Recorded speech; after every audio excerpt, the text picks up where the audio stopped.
नमस्कार मंडळी, कसे आहात? मजेत ना? मजेतच राहा, कारण मी कोकण चोरवण्या घेऊन आलोय आपल्यासाठी एक नवीन व्लॉग। आज मी गेलो होतो ढोकंबलेमध्ये होता त्यांच्या साई मंदिराचा 5वा वर्धापन दिन आणि श्रीरामनवमी निमित्त उत्सव।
या रामनवमी उत्सवानिमित्त रत्नागिरी जिल्ह्याचे पालकमंत्री व महाराष्ट्र राज्याचे उद्योग मंत्री माननीय आमदार उदयजी सामंत साहेब यांनी सुद्धा या रामनवमी निमित्त साई मंदिराला सदिच्छा भेट दिली।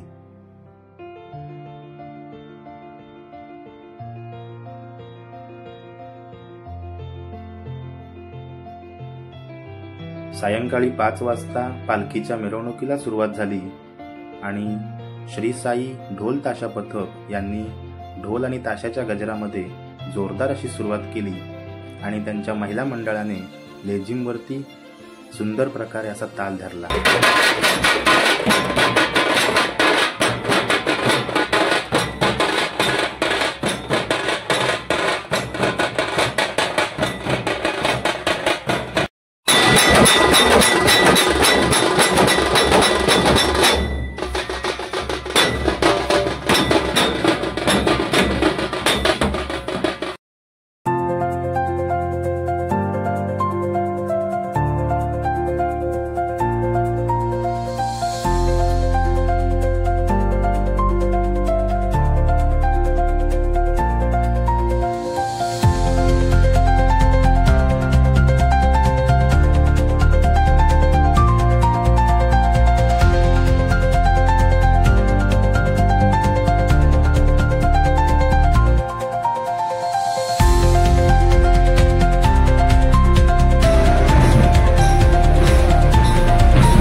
पालखीची मिरवणूक मंदिरामध्ये येईपर्यंत ढोकंबळीचे खोत श्रीराम केळकर यांनी मंदिराची व उत्सवाची माहिती दिली.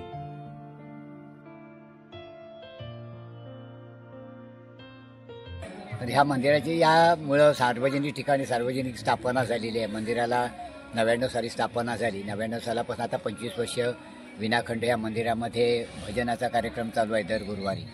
त्याच्यानंतर रोजचा आरतीचा कार्यक्रम चालू आहे. 7:30ला आरत चालू, भजन चालू करतात. 5 लोक असले तरी सुद्धा ते भजन करतात, 5 लोक असले तरी आरत करतात. त्यांची एक निष्ठा त्यांनी आज 25 वर्ष ठेवले. त्याच्यानंतर ह्या मंदिरामध्ये खूप काही कार्यक्रम, नमनाचे म्हणा, अन्यसुद्धा काही कार्यक्रम झाले आणि सक्सेसफुल झाले. आणि ह्या साईबाबांवरती विश्वास, लोकांपेक्षा साईबाबांवरती ठेवलेला लोकांनी विश्वास, भक्तांनी विश्वास हा महत्त्वाचा आहे. हे जे मंदिर आहे ते जो मला वाटतं, माझा तरी मतांतरी 75% लोकांच्या निधीतून, लोकांनी दिलेल्या मदतीतून झालेला आहे विश्वास. त्यामुळं लोकांचा विश्वास बराचसा वाढला आणि इथे प्रामाणिकपणे काम केलं जातं. प्रामाणिकपणे हिशोब ठेवला जातो. म्हणजे हा प्रसाद वारे जो आहे ह्याला दरवर्षी 25 वर्ष सत्ता उत्तम वारे बंधू मोरे यांच्याकडनं मिळतो विना मोबदला. त्याच्यानंतर जर त्याच्यात काही तुमचं राहिलं सवरलं, तुमचं तुम्ही विका, तुमचं तुम्ही मंदिरासाठी लावा. आजपर्यंत एकही पैसा न घेताना त्यांनी महाप्रसाद ठेवला आहे. लोकांकडनं अन्य काही मदती आलेल्या आहेत आणि अशा सगळ्यांच्या सहकार्यातून हा साईबाबांचा उत्सव चालू आहे. आज 25 वर्ष मंदिराला झाली, उत्सवाला 25 वर्ष झाली. विनाखंड इथे नमन म्हणा, भजन म्हणा, नाटक म्हणा, काही ना काहीतरी प्रोग्राम या ठिकाणी होऊन आज 25 वर्ष झालेली आहेत. आणि सर्व महिला, पुरुष, आजूबाजूचे पंचक्रोशीतले लोक अतिशय मोलाचं सहकार्य ह्या लोकांना करतायत. ते एक साईबाबांची इच्छा आहे. साईबाबांची काय म्हणतात ना, त्या सगळ्यांची श्रद्धा बसलेली आहे असं माझं म्हणणं आहे, माझं तरी मत आहे. आणि त्यांच्या इच्छेतून सगळं हे चाललेलं आहे. रामनवमी हा उत्सव रामाचा दृष्टिकोन ठेवून नाही, रामाचा फोटो वगैरे काय, मूर्ती वगैरे काय असा विषय इथे नाही आहे. पण रामनवमी हा औचित्य साधून साईबाबांचाच सगळा उत्सव केला जातोय. मध्यंतरी विश्व हिंदू परिषदेतर्फे रामाची मूर्तीसुद्धा इथे दिली होती. काही वर्ष ती मूर्ती पण होती, मग त्यांनी ती परत घेतली नाही. पण रामाचा वैयक्तिक असं काही तिथे जरी झालं नाही, तर त्या निमित्तानं साईबाबाचा इथे त्याच्या निमित्तानं त्याच्या दिवसाला हा उत्सव होतोय. पालखीची दिंडीवर जाणं, पालखी दोन्ही गावाला प्रदक्षिणा घालणं, हा सुद्धा त्यांनी एक मोठा प्रोग्राम आयोजित केलेला आहे. ठराविक वेळेला पालखी जाऊन 7:30ला इथे येऊन परत 7:30ला त्याची आरत, नंतर जो काही कार्यक्रम असेल तो केला जातो इथे. ही पालखी हे एक आनंदाचा एक क्षण आहे, आनंदाचा दिवस आहे. आणि प्रत्येक घरी न जाताना रस्त्यातून जाऊनच बहुत लोक त्याला आरत्यावर तिथे देतात, यथाशक्ती दान देतात. आणि त्यामुळं साईबाबाच्या कार्यक्रमाला जास्तीत जास्त सहकार्य लोकांचं होऊन हा उत्सव चालतोय असं म्हणायला हरकत नाही. आम्ही आहोत, पण आमच्याकडून ज्या कुळांना काही ज्या जागा गेली होती त्याच्यातून त्यांनी एक 1.5 गुंठा जागा बाळकृष्ण गणपत गावडे यांनी या मंदिरासाठी दिली आहे. बाजूला विहीर आहे, ती सुद्धा त्यांनी जागा दिलेली आहे. म्हणजे स्वतःच्या काय म्हणतात खिशाला चाट लावून सुद्धा का होणार सार्वजनिक कार्य, सामाजिक बांधिलकी इथे काहीतरी व्हावी, सर्वांसाठी मंदिर उपलब्ध व्हावं, लोकांना एक 5 मिनिटं बसण्यासाठी, समाधानानं बसण्यासाठी आपली स्वतःची जागा काहीतरी असावी, म्हणून त्यांनी हे मंदिरासाठी जागा दिली आणि लोकांनी त्याच्यामध्ये ओतून घेऊन हे कार्यक्रम करून हे मंदिर उभं केलं आहे. हे सर्वांच्या मदतीतून, सर्वांच्या सहकार्यातून हे होत आहे. हा साईबाबाचा आशीर्वाद आहे, एवढे मी सांगू शकतो. मंदिराच्या प्रांगणामध्ये प्रभू श्री रामचंद्रांची सुंदर अशी रांगोळी साकारलेली होती. अतिशय सुंदर अशी कलाकृती मला तिथे पाहायला मिळाली. मित्रांनो, असा होता आपला आजचा हा व्हिडिओ.